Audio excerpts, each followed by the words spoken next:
Hi, my name is Erin Gillam, and I am a professor in the Department of Biological Sciences at North Dakota State University. And I'm Dochtermann. I'm also in biological sciences at NDSU. And the title of our poster is How Well Do We Explain Behavior? A Meta Analysis of Explanatory Power in Animal Behavior.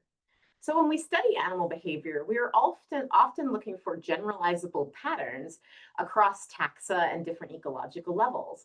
But we can't know if a behavior or behavioral pattern is really generalizable unless we understand how much of the variation in a behavior we can explain in our research questions. There's often been a shift to try to move away from general p testing and look at magnitude of effects. And one way to classify behavioral variation is to look at R squared.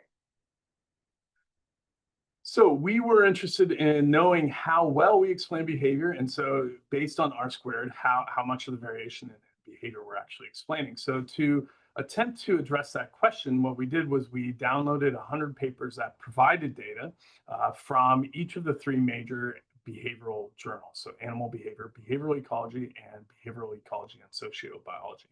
And so we started with papers from 2022 and then expanded beyond that to try to reach that target number.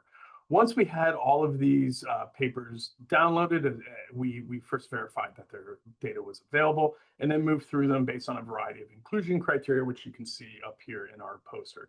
From this, we then replicated each analysis in a particular paper as well as we could. And from that, then estimated the R squared value for the described analysis. And so we weren't asking whether or not, from our perspective, analyses were appropriate or not. We were just asking, based on what the authors did, how well were what they thought was important, how well was that explaining the behaviors that they measured. And so based on those estimated R squared values, we then conducted just a formal random effects meta regression after converting the R squares to ZRs and asked whether or not different potential factors influence how well we're explaining behavior. And so in particular, we looked at how whether or not R squared differed by behavior. So do we do a better job explaining some behaviors than others? Are there methodological or species specific components of the animals that we're studying, and how does that affect our ability to explain behaviors? And as you can see here, as well as over here in the results in discussion box, we're doing maybe an okay job explaining behaviors. And so our average R squared across all of the estimates included, so there were 108 total analyses included. Across that, our average R squared was 0.23. So we're explaining about a quarter of the variation that's present in behaviors. And so is that good or bad? We don't really know. That's a subjective question. We were expecting the value to be potentially quite a bit lower. For example, there was a paper based on studies in ecology broadly that estimated the average R squared as being about 0.05. And so that's not very good. A more recent meta-analysis also looking in ecology broadly found an average R squared of 0.55. And so we're kind of in the middle of that. We're explaining about a quarter of the variation that's present in behaviors.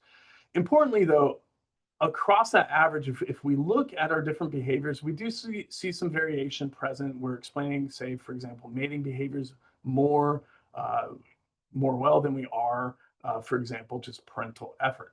However, in our analysis, there was not any significant difference based on any of these moderators. So this 0.25, this 0.23 level just is kind of broadly across things.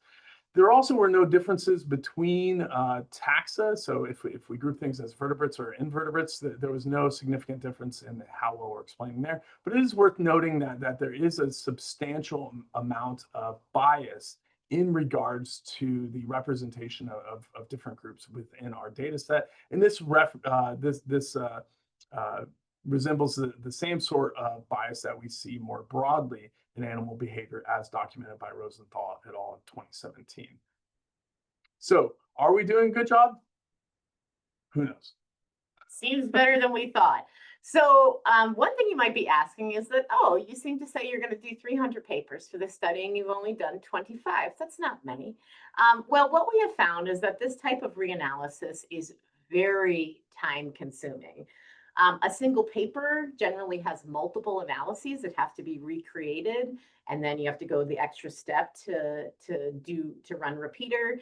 Sometimes this would take an hour. Sometimes a paper would take us more than 4 hours to continue to complete, right? And even single analyses that got complicated could take many hours. We also found that there was sometimes issues with how well questions lined up with methods and how well uploaded data lined up with what was actually talked about in the paper. So it was a frustrating process at times as well. As you can see in figure 1. Yes. But overall, we do plan to analyze more papers from all 3 journals. I think we are not doing 300 in total, but we will do more. And also, we want to do more formal inter and intra observer reliability analyses. We did a little bit of this for our study, but we kind of feel like we could do better, especially when we have more data. So thanks to the Department of Biological Sciences and a National Science Foundation grant to Ned Dochtermann. Thank you very much, and please contact us if you have any questions. Yes.